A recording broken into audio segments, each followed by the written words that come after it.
நான் வெறும் dummy பீஸுங்க, dummy piece. நீங்க நினைக்கிற அளவுக்கெல்லாம் ஒர்த் இல்ல.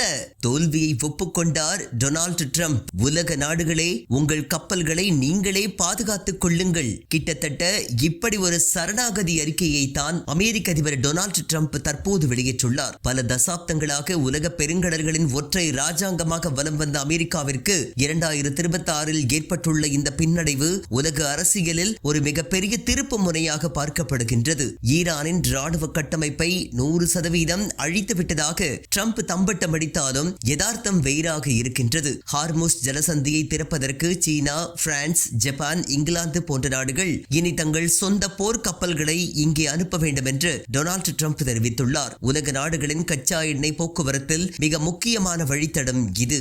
இதனை மூடுவதாக ஈரான் விடுத்த மிரட்டலை முறியடிக்க முடியாமல் அமெரிக்கா திணறி வருவது இப்போது வெட்ட வெளிச்சத்திற்கு வந்துள்ளது. மேகா, அதாவது மேக் அமெரிக்கா கிரேட் அகைன் என்ற முழக்கமிடும் ட்ரம்ப் ஆதரவாளர்களுக்கு இது ஒரு மிகப்பெரிய சம்மட்டியடியாக மாறியுள்ளது. ஈரானை முழுமையாக ஒடுக்கிவிட்டதாக சொல்லிக்கொண்டே எங்களால் மட்டும் இதை சமாளிக்க முடியாது, மற்ற நாடுகளும் வாருங்கள் என்று ட்ரம்ப் அழைப்பு விடுத்திருப்பது அமெரிக்காவின் பலவீனத்தையே காட்டுகிறது என்கிறார்கள் அரசியல் நோக்கர்கள். ஒரு காலத்தில் உலகையே தன் கைக்குள் வைத்திருந்த குளோபல் ஹெஜ்மன் அந்தஸ்தை அமெரிக்கா தற்போது மெல்ல மெல்ல இழந்து வருவது அம்பலமாகியுள்ளது.